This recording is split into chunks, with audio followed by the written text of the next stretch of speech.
process. This loud chanting of the Maha Mantra. But in previous ages, being able to chant all these mantras very perfectly was a requirement. But here, in this case, Shaunaka Rishi is saying this is the only place you're not expert, but it doesn't matter because you've got the essence of knowledge. So we're not concerned about the fact that you have some slight disqualification in one tiny area. The important thing is that you're able to give us the absolute truth in the form of the Bhagavatam. And then it says, it explains a little bit in the purport. By Jiva Goswami talks about the Vedas. What is the tiny area we're talking about? Chanda is called, the pronunciation and enunciation of Vedic mantras by accent and meter. Like, can you give us some example? You're a Brahmin.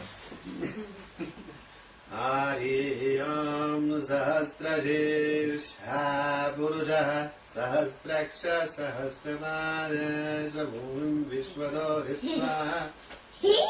So that's kind of like the Vedic mantra that would be chanted by these Brahmanas. Of course, now if they were here, they'd probably say, "You call that chanting Vedic mantra?"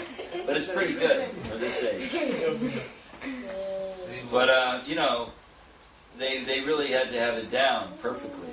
It says that these Vedas, namely this, it says Sama, Atharva, Rig, Yajur, Puranas, Itihasas, Upanishads are all emanations from the breathing of the Supreme Being. The only difference is that the Vedic mantras are mostly begun with Pranava Omkar, and it requires some practice to practice the metric pronunciation of the Vedic mantras.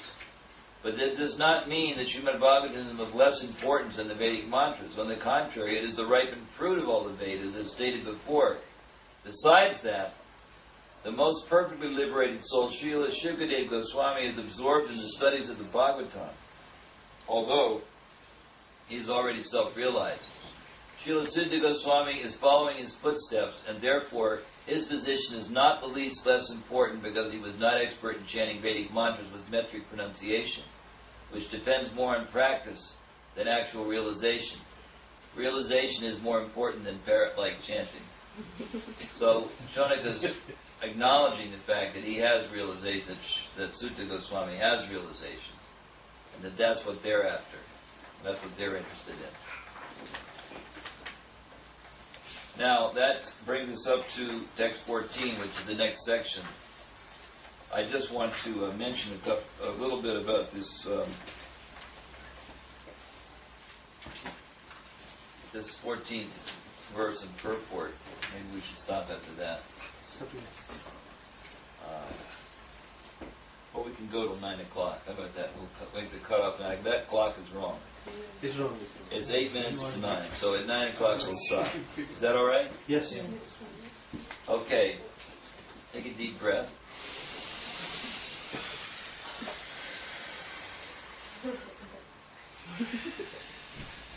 All right, now this is the 14th verse.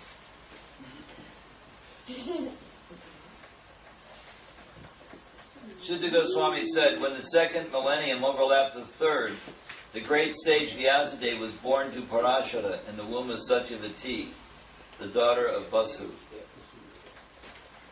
Now in the purport there's an interesting statement. It says there's a chronological order of the 4 millenniums, and then they name the four millenniums, but not in the right order. And yet it mentions chronological order. So this is not chronological order here. That the way they're listed is not chronological. I just want to make that clear. Generally, you'll find everywhere else in the Bhagavatam practically will always be listed Satya Yuga, Treta Yuga, Dwapara Yuga, Kali Yuga.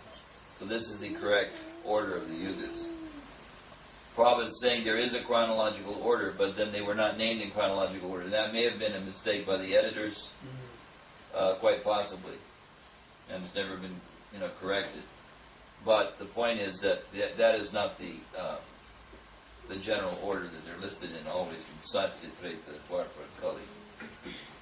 So, in the millennium that Krishna descends is the Dwapara Yuga. So that's, because it says, in that particular millennium, Lord Shri Krishna descends. So that means Dwapara Yuga.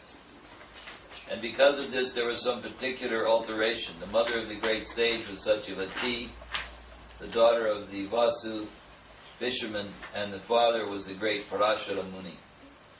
That is the history of Vyasadev's birth. Every millennium is divided into 3 periods, and each period is called a Sandhya. Vyasadeva appeared in the 3rd Sandhya of that particular age. So millennium refers to a full Yuga cycle, Satya, Treta, Dwapara, and Kali. So he appeared in the 3rd Sandhya, which is Dwapara Yuga. But it was confusing because of the way that the divisions were mentioned.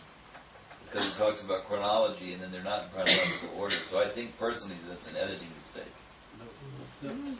What I heard is Satya, Treta, Dwapara is like this, but whenever Krishna appears, Treta appears before Dwapara.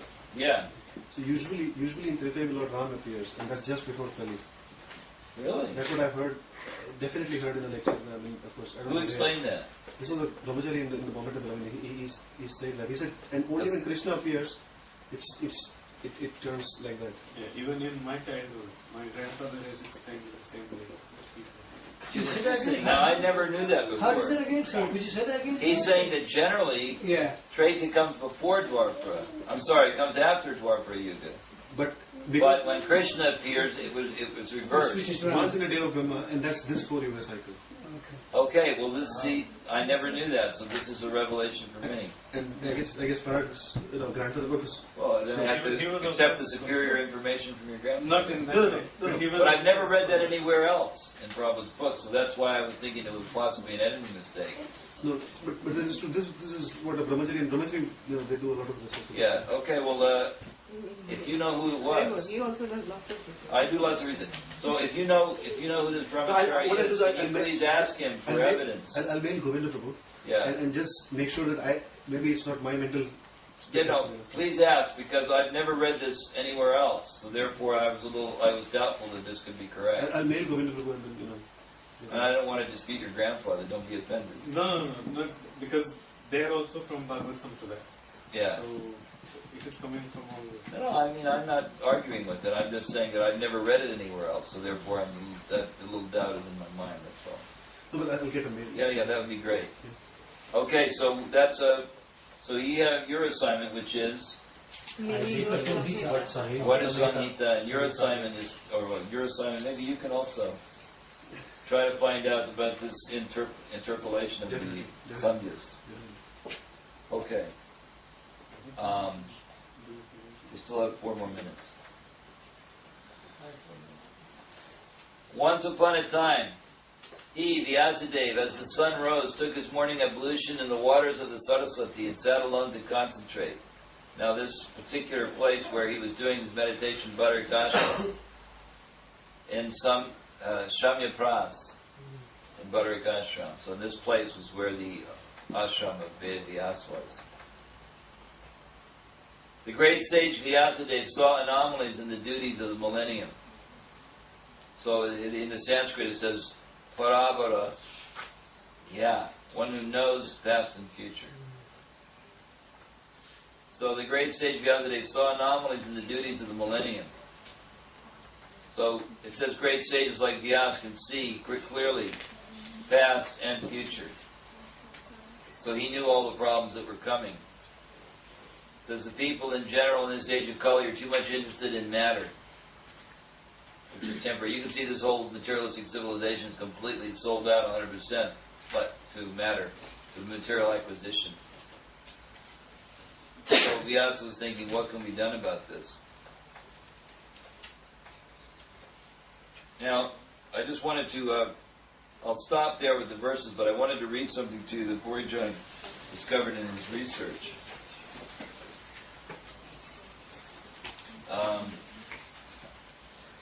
Trying to find it. Oh yeah, I wanted to about the way the Vedas were divided up. First of all, he in relation to Sutta Goswami's not knowing about Chanda,